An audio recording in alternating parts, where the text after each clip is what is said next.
जय जय श्री राम। आप सभी का जीवन मंगलमय हो। आज की धर्म परिचर्चा में सम्मिलित होकर के आप सभी महान भावों का वंदन, अभिनंदन एवं स्वागत है। धर्म चर्चा में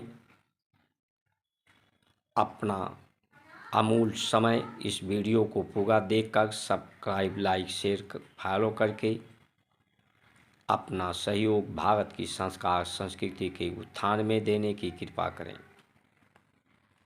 जिससे आप सभी का जीवन सफल और सार्थक हो। धर्म का पर्याय जो परमात्मा प्रकृति से धारण हो रहा है, ये धात लकार से आया है। जो धारण हो रहा है, धारण हो रहा है, उसी के अनुसार हमारी धारणाएं हों, मान्यताएं हों, जो ऊर्जा के रूप में, शब्द के रूप में, रस के रूप में, गंध के रूप में, इसे हम धारण कर रहे हैं। इसका आकलन हो, संकलन हो, संचय हो और सदुपयोग हो, इसकी रक्षा हो। इसकी रक्षा जब सूझबूझ होगी, सूझबूझ का पर्याय यही होता है जब कामनाएं, वासनाएं बुझती हैं, शांत होती हैं, तो व्यक्ति को सूझता है इसकी सदुपयोग करने का। इसका उपयोग करने को, इसी को सदुपयोग कहते हैं।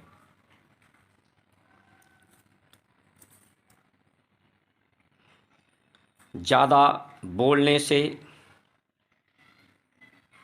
ऊर्जा का व्यय होता है, जिससे व्यक्ति को ऊर्जा प्राप्त करने के लिए बार बार आहार लेना पड़ता है। आहार जितने अधिक बार लिया जाए, उतने ज़्यादा आहार को पचाने में ऊर्जा का व्यय होता है, ऊर्जा क्षरण होती है, जीवन की क्षमताएं और आयु कम होती है।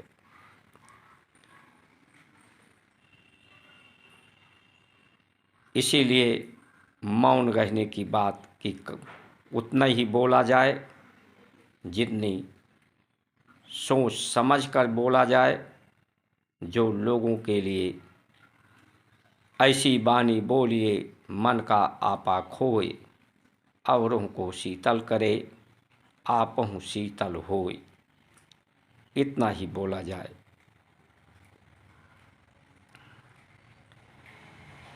ऊर्जा का संचय हो।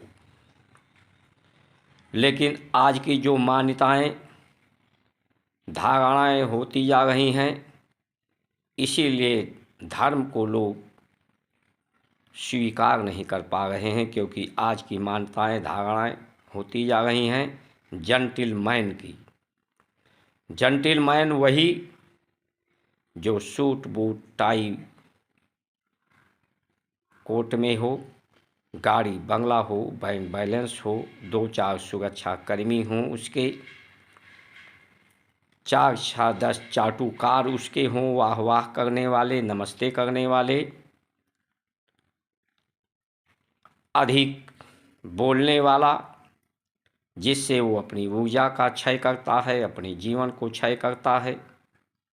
कामनाएं, वासनाओं में उसका ऊर्जा व्यक्त होता है, उसकी आयु क्षीण होती है, क्षमताएं क्षीण होती हैं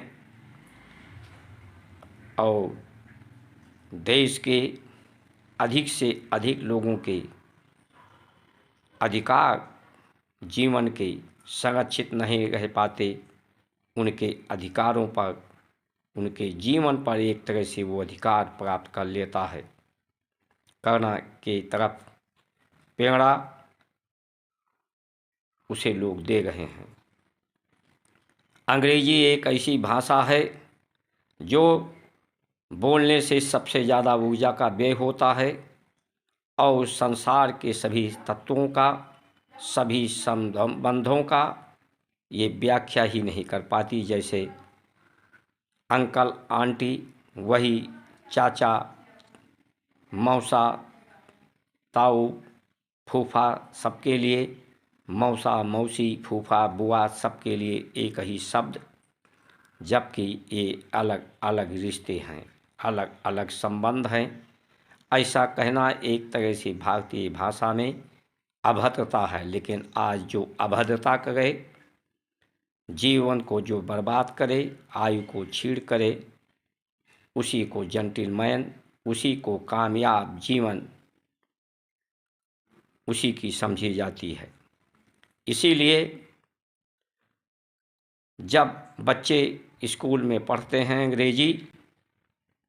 अंग्रेजी पढ़ाई जाती है, जेंटलमैन की परिभाषा, तो अपने माता पिता को देखते हैं, किसान जो है, मजदूर है, एक आम नागरिक है, वो तो साधारण कपड़े में होता है, भारतीय भाषा बोलने वाला होता है, तो उसे दिखाई पड़ता है ये तो जेंटलमैन नहीं है।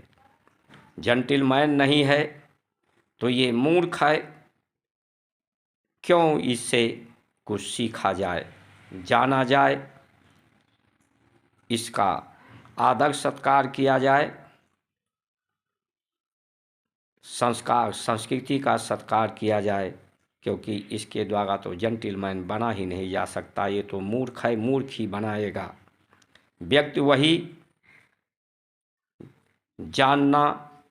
जानता है जिसे वो जानना चाहता है, वही पाना चाहता है जो पाना चाहता है, जिसके पाने से उसका जीवन कामयाब हो। आज कामयाबी का यही मापदंड किया गया है, जेंटलमैन।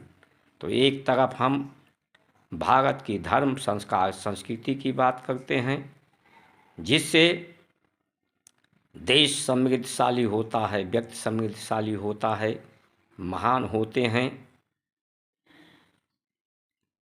और उपकार का बदला कर्ज उपकार से, चाहे ऋषियों का, चाहे माता पिता का, चाहे देश का, राष्ट्र का, लोग उपकार करके उसके कर्जे से मुक्त होते हैं। सभी देश समृद्धशाली होता है, सब में जुड़ाव होता है, एक दूसरे के सरोकार से जुड़ते हैं। लेकिन जब जेंटलमैन की परिभाषा हो तो लोगों में बिखराव होता है, द्वंद्व प्रतिद्वंद्व होता है, और यही द्वंद्व प्रतिद्वंद्वता हमारे भारत में जीडीपी तो इकोनॉमी 42% थी, भव्य मंदिर भी थे, लेकिन यही लालच, यही साधन,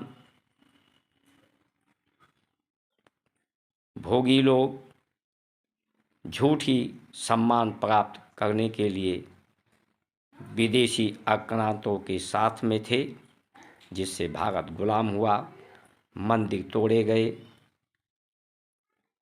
तो इसलिए हम सबको भारत को इकोनॉमी जीडीपी पर ही नहीं, विकास पर ही नहीं, उन्नति की बात, भारत को समृद्धशाली बनाना होगा, सशक्त बनाना होगा, सबको संगठित करना होगा, धर्म भेद को समाप्त करना होगा,